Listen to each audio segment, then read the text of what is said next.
ভারতীয় যুদ্ধবিমান ভূপাতিতের খবর সে আগের সংকটকেও ছাড়িয়ে গেছে। এক উত্তুঙ্গ উত্তেজনা বিরাজ করছে। যুদ্ধ কোন দিকে মোড় নেয় তা সময়ই বলবে। তবে আকাশপথে দুই দেশে নিজেদের শ্রেষ্ঠত্ব প্রমাণের অন্যতম ক্ষেত্র তৈরি হয়েছে, নিশ্চয়ই তা বলার অপেক্ষা রাখে না। ভারতের ৬০০টির বেশি যুদ্ধবিমান আকাশ পাহারায় সদা প্রস্তুত। ভারত পাকিস্তান সংঘাত শুরুর পর থেকে হামলা পাল্টা হামলা এখনো চলমান রয়েছে। তবে সার্বিক পরিস্থিতি ও যুদ্ধাস্ত্র ধ্বংসের হার বিবেচনা করে এই সংঘাতের মুখ থুবড়ে পড়তে শুরু করেছে পৃথিবীর চতুর্থ শক্তিশালী ভারতীয় সেনাবাহিনী। একের পর এক মূল্যবান যুদ্ধযান হারিয়ে দিশেহারা নয়াদিল্লি। তবে এই সংঘাতে পাকিস্তান সৃষ্টি করেছে অনন্য এক ইতিহাস। প্রতিরোধে সীমান্তবর্তী অঞ্চলের অন্তত ৬টি ভারতীয় চেকপোস্ট ধ্বংস হয়েছে। শুক্রবার নিয়ন্ত্রণ রেখায় ভারতের উস্কানিমূলক গুলির জবাবে এই প্রতিরোধ গড়ে তোলা হয় বলে সিএনএনকে নিশ্চিত করেছে পাকিস্তানের সামরিক বাহিনী।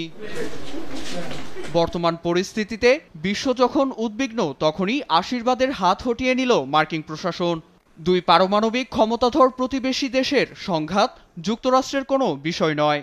ফক্স নিউজের এক সাক্ষাৎকারে মার্কিন প্রেসিডেন্ট জেডি ভান্স বলেন, সাধারণত যুক্তরাষ্ট্রের মাথা ব্যথা না থাকলেও এই সংঘাত নিরসন দেখতে চান প্রেসিডেন্ট ট্রাম্প। যুদ্ধে একের পর এক হোঁচট খেয়ে যাচ্ছে ভারত। পেহেলগামের সন্ত্রাসী হামলার প্রতিশোধ নিতে গিয়ে ভারতকে হারাতে হয় নিজেদের বহরের সবচেয়ে অত্যাধুনিক যুদ্ধ বিমান ফ্রান্সের তৈরি রাফাল। এমন ক্ষতির মুখে পড়ে আবারও ইসরায়েলের তৈরি ড্রোন দিয়ে হামলা চালায় নয়াদিল্লি। কিন্তু পরিণতি ঠিক একই। তাহলে কি পশ্চিমা বিশ্বের সব প্রযুক্তি অকেজো পাকিস্তানে?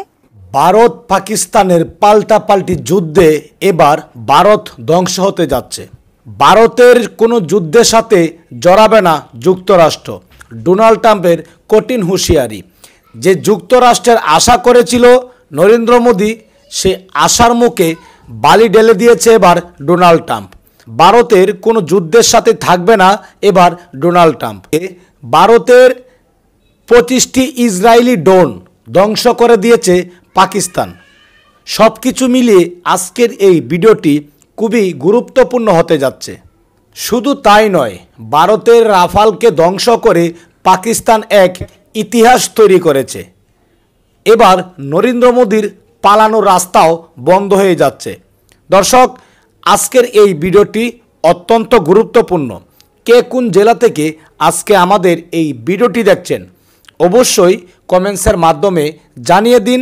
দয়া করে আজকের এই ভিডিওটি আপনার সোশ্যাল মিডিয়াতে শেয়ার করে দিন। চ্যানেলে যদি নতুন হয়ে থাকেন, প্রতিনিয়ত সবার আগে আপডেট নিউজগুলো পেতে আমাদের এই চ্যানেলটি সাবস্ক্রাইব করে রাখুন ও একটি লাইক দিয়ে দেখতে থাকুন সম্পূর্ণ ভিডিওটি। স্থানগুলোকে পুরোপুরি ব্ল্যাক আউট করে দেয়। ধর্মশালায় বাতিল করা হয় আইপিএল এর খেলাও।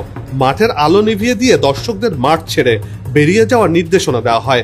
ভারতও সমান তালে এয়ার ডিফেন্স মিসাইল ছুড়ে জবাব দিয়েছে বলে দাবি করছে ভারত। পাকিস্তানের একের পর এক মিসাইল আর ড্রোন ভূপাতিত করা হয়েছে।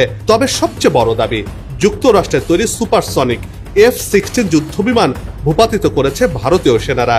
ভারতীয় গণমাধ্যম এনডিটিভির এক প্রতিবেদনে এ তথ্য জানানো হয়েছে।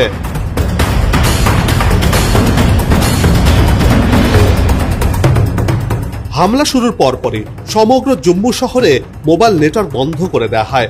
জম্মু বিমানবন্দর, পাঠানকোটের ভারতীয় বিমান বাহিনীর ঘাঁটিতে সাইরেন বেজে ওঠে। সাইরেনের শব্দ শোনা গেছে বারামুলা, কুপওয়ারার মতো এলাকাতেও। শহরের নানা প্রান্ত থেকে বিস্ফোরণের শব্দ শোনা গেছে বলে দাবি করছে ভারতীয় গণমাধ্যম। ভারতীয় গণমাধ্যমের দাবি, পাকিস্তানের মিসাইলগুলোর লক্ষ্য ছিল জম্মু বিমানবন্দর, সাম্বা, আরএসপুরা, আরিনা এবং আশপাশের এলাকা। আকাশ প্রতিরক্ষা ব্যবস্থা S-400 দিয়ে এই ক্ষেপণাস্ত্রগুলো প্রতিহত করা হয়েছে বলে দাবি করছে ভারত। এর মধ্যে জম্মু বিশ্ববিদ্যালয়ের সামনে দুটি পাকিস্তানি ড্রোন গুলি করে ভূপাতিত করার দাবিও করা হয়েছে ভারতের তরফ থেকে।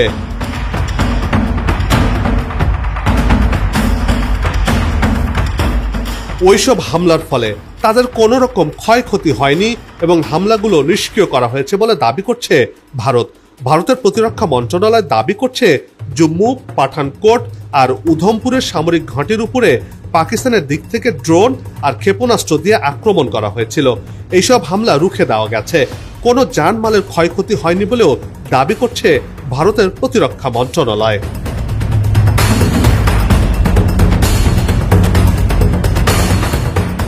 রাজস্থানের জেসলমার এলাকা থেকে পাকিস্তানের এক পাইলটকে আটকের দাবি করেছে ভারতের বিভিন্ন সংবাদ মাধ্যম। প্রতিবেদনে বলা হয়, বিমান ধ্বংস হওয়ার আগে পাকিস্তানি এক পাইলট বের হয়ে যেতে সক্ষম হন, তবে তিনি ওই সময় জেলসমারে গিয়ে পড়েন। তখন তাকে আটক করে সীমান্তরক্ষী বাহিনী বিএসএফ।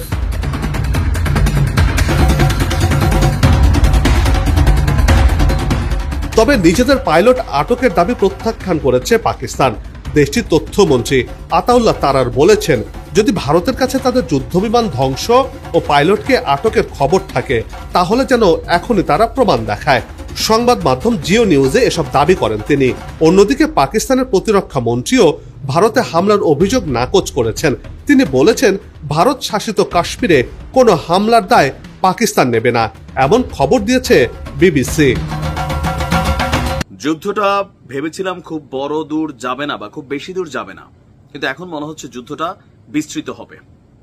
দর্শক, গতকালকে রাতে পাকিস্তানের হামলার পর এ নিয়ে আবার পাল্টাপাল্টি বক্তব্য আমরা দেখেছি।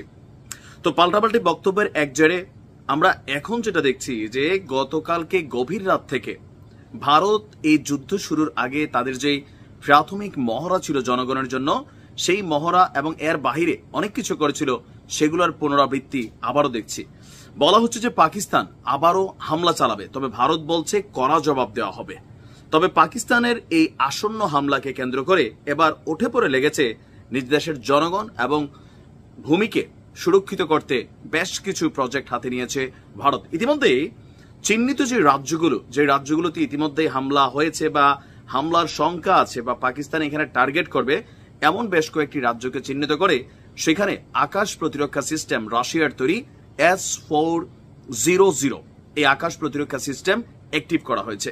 বিশাল রাজ্য ভারত কিন্তু কতটুকু অংশ নিরাপত্তা দিবে, পাকিস্তানের বেলাও কিন্তু সেমই। যাই হোক, এর পাশাপাশি এই চরম উত্তেজনা যখন বিরাজ করছে, পাকিস্তানের পাল্টা হামলা ঠেকাতে এরই মধ্যে প্রস্তুতি নিতে শুরু করেছে ভারত। সীমান্তবর্তী রাজ্য রাজস্থান এবং পাঞ্জাবে সর্বোচ্চ সতর্কতা আজকে জারি করা হয়েছে। গতকালকের ঘটনার পর দুই রাজ্যেই সকল পুলিশ সদস্যদের ছুটি বাতিল করা হয়েছে এবং যে কোনো ধরনের জনসমাবেশেও নিষেধাজ্ঞা দেওয়া হয়েছে। কারণ এই দুই দেশের মধ্যে বাংলাদেশও আছে যে মিসাইল আসছে, আমরা সাবধান হব বদলে আমরা যে দেখবো মিসাইলটা কেমন, ভাঙ্গারি দোকানে নিয়ে কত টাকা কেজি বিক্রি করা যায়, মিসাইলের নাট বল্টু কোথায় নেওয়া যায়, এই আছে কিন্তু দুই দেশের মধ্যে। ভারতীয় সংবাদ মাধ্যম এনডিটিভি বলছে, রাজস্থানে প্রায় 1037 কিলোমিটার দীর্ঘ পাকিস্তানের সাথে সীমান্ত আছে। এই সীমান্তটি পুরোপুরি সিল করে দেওয়া হয়েছে। সীমান্তে মোতায়েন বর্ডার সিকিউরিটি ফোর্স বিএসএফ কে সন্দেহজনক কিছু দেখলেই শুট অ্যাট সাইট মানে দেখা মাত্রই গুলি চালানোর নির্দেশ দেওয়া হয়েছে এবং সম্ভাব্য যে কোনো বিপর্যয় সামাল দিতে প্রশাসনকে সর্বোচ্চ সতর্ক রাখা হয়েছে। এছাড়া ভারতীয় বিমান বাহিনীও সর্বোচ্চ সতর্ক অবস্থায় রয়েছে। যোধপুর, কৃষ্ণনগর, বিকানের যত রকম বিমানবন্দর আছে সব ফ্লাইট আগামী 9 মে পর্যন্ত স্থগিত করে রাখা হয়েছে। আকাশপথেও সুখোই 30 MKI যুদ্ধ বিমান নিয়মিত টহল দিচ্ছে গঙ্গানগর থেকে কচ্ছের রন পর্যন্ত অঞ্চল জুড়ে। এর পাশাপাশি মিসাইল প্রতিরক্ষা ব্যবস্থাও এখানে চালু করা হয়েছে। এছাড়াও আমরা দেখছি গুরুত্বপূর্ণ স্থান হিসেবে চিহ্নিত রাজস্থানের বিকানের, শ্রীগঙ্গানগর, জয়সালমের এবং বারমের জেলায় যত শিক্ষা প্রতিষ্ঠান আছে সবকিছুকেই বন্ধ ঘোষণা করা হয়েছে, স্থগিত ঘোষণা করা হয়েছে চলমান পরীক্ষাগুলিও। পুলিশ এবং রেল বিভাগের কর্মীদের ছুটি বাতিল করা হয়েছে। সীমান্তবর্তী গ্রামগুলোতে নিরাপত্তা জোরদার করার নির্দেশ দেওয়া হয়েছে এবং প্রয়োজন হলে লোকজনকে গ্রাম থেকে সরিয়ে নেওয়ারও প্রস্তুতি চলছে। এছাড়া সীমান্তের কাছে অ্যান্টি ড্রোন সিস্টেম ইউনিট চালু করা হয়েছে। আর রাত 12টা থেকে ভোর 4টা পর্যন্ত ব্ল্যাকআউট কার্যকর করা হয়েছিল যাতে শত্রুপক্ষের আধুনিক যুদ্ধবিমান লক্ষ্যবস্তু নির্ধারণে ব্যর্থ হয়। পাঞ্জাবেও অনুরূপ সতর্কতা জারি করা হয়েছে। পুলিশদের ছুটি বাতিল, জনসমাগমে নিষেধাজ্ঞা, উত্তেজনাকর পরিস্থিতির কারণে মুখ্যমন্ত্রী ভগবন্ত মান সমস্ত সরকারি কর্মসূচি বাতিল করেছেন।